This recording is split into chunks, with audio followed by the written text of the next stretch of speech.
I believe Telekom Austria Group has managed very well to create a culture of entrepreneurial thinking. With business school and with other measures, we spread the word and we empower people to think about how to be an entrepreneur within an organization, bring in new business, bring in new ideas to their core business. I think that's what it really takes in a large organization to stay ahead of the crowd. Entrepreneurial spirit is not something that you can break down into an organizational unit and you can call it, this is the innovations unit. We used to have these concepts, we used to have these ideas with innovation teams in order to run the product development, to generate the new ideas. But the goal is really to have that spirit within the organization coming from every single employee to be able to speak up. When I think about the difference between, let's say, less dynamic organizations and more innovative organizations, there is one unique identifier that tells me immediately, is this a company you can move with quickly and you can bring in new ideas? And that one thing is the fear of making mistakes. I think, first of all, when it comes to being seriously entrepreneurial, we have this embedded in our core values. So we are very much encouraged in expressing ideas and coming up with new ideas with creative visions that we want. But we also very much discuss with our community. Mm-hmm. Our community is one of the most important things in our business. And obviously since we are pioneers in the sharing economy and we sort of create or enable micro-entrepreneurs to put their listings or their recommendations on our site, they're also a very important part of our business and we consider them our colleagues in a way. So they are also able to express ideas, to exchange ideas with one another and also to come up with ideas for us so that we try to improve the product.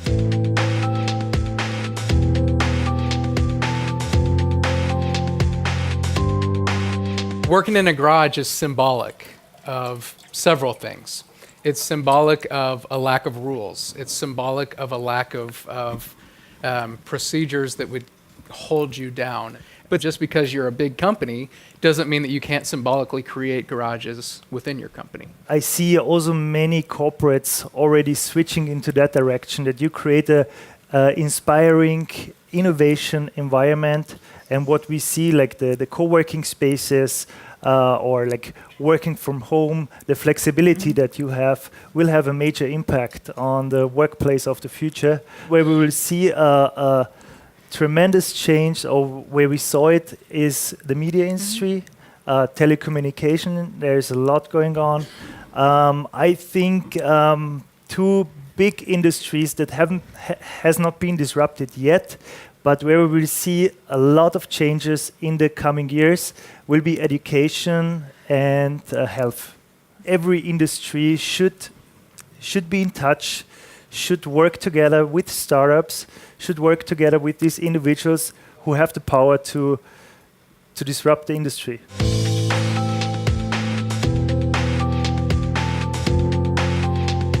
The companies that are most internally innovative, the ones who are most focused on generating internal ideas, are also the ones who are most prepared to acquire startups that are right on the cusp of doing really interesting things. I think Google is a perfect example for that. If you have the chance, visit the Google office. It's really inspiring what you find there.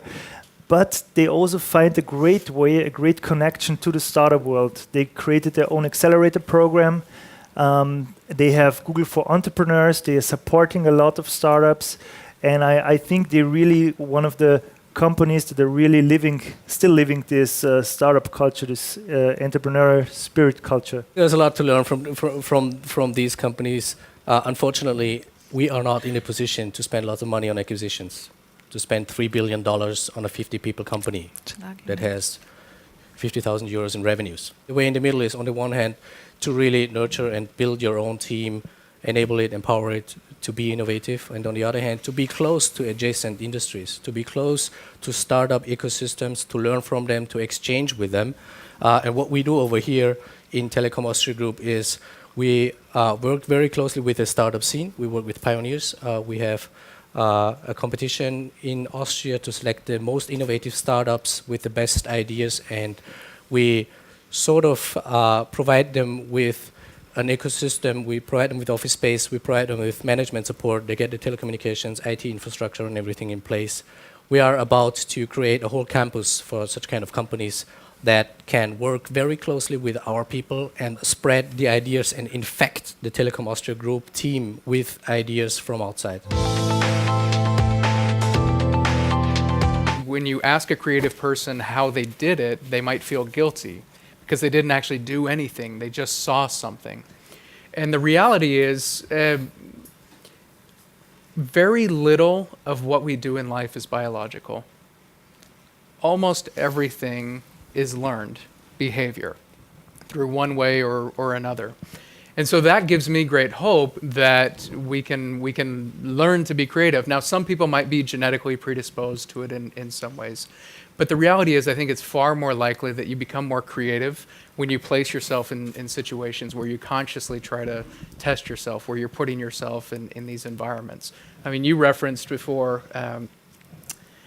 disrupting a couple of different industries. If you look at Apple, they disrupted telecom industry, they disrupted the media industry, I mean, it just kind of goes on and on. But if you really pare it back, it's an observation. It's one person observing friction in the human experience. I mean, the iPod, what was iTunes? It was nothing more than frustration observed about having to buy an entire album. I hate having to buy 12 songs when 4 of them are good and 8 of them suck. So why can't I have a buffet offering? Why can't I a la carte my music? And when you start to think in those ways, then there's all kinds of opportunities. And we're not in this glut of innovation. We're actually kind of at the cusp of all kinds of really neat things that we can continue to come up with. In our business, we always say we try to focus on what we do and not so much look at the competence, but rather look at what we can improve so that our customer is going to be served in the best way possible. That's actually our philosophy, and we live that way. Speed absolutely is important. And some might say, if you have everything under control, you're probably not going fast enough. So speed kills, and speed kills also in terms of positive achievements. But then on the other hand, we have to look at sustainability of these business models. And we all know Sunweb Brothers are not always without the criticism, because the way they build their business is extremely fast. The way they exit their business is also extremely fast. And if you look at what remains from this business model, it's not always the best example of how to create a sustainable business. I believe that for large organizations like we are, the corporate social responsibility of creating jobs and creating sustainable infrastructure for the economy and for the people living in it is more important than just creating fast business. It's about the team, and investors pick the startups and the teams, basically, not the idea. Most investors pick the jockey, not the horse. And I think that goes. I mean, certainly you need a horse, and the horse needs to run well, but the reality is a really bad jockey can ruin even the best horse. I think most of the times it's a mixture between creativity and also passion. I mean, when our 2 founders first had the idea for Airbnb, and then the 3rd founder joined, and they started out with their business, and it wasn't really successful a couple of months until they actually were invited to start or to participate in an incubator program. But that only happened because they had a very smart idea how to sort of subvention their business, because they had run out of money and the idea was going on, and they started to create a cereal during actually 2 different cereal packages during the presidential election. They bought I don't know how many packages of cereal. They labeled them Obama's and Captain McCain's to actually found their business and to get money with that. And that's when Paul Graham from Y Combinator, which is the incubator program, actually said, okay, now I still don't believe in your idea, but I think you have the guts to actually do what it takes and to make this idea and to execute it. And I think very often it's sort of a sign or a mixture of passion and creativity. Not everybody is always going to care about contributing ideas to every company. Some people are just wonderful cogs, and they're, we have chiefs and Indians, and some people just really want to be an Indian throughout. And that's wonderful, and all of our organizations need that. Really what we have to figure out is kind of a skill and a will spectrum within that equation. Are people willing to do it, and do they have the skills to do it? And very often, one of the things that's frustrating to people is you talk about innovation, you say you want my ideas, and then you create the exact same structures that we've always had, and you put posters all over the wall that say we value ideas, we care about innovation, but you don't really do anything about it. So I would ask you to go back and look at your company and say, one, are we creating the expectation?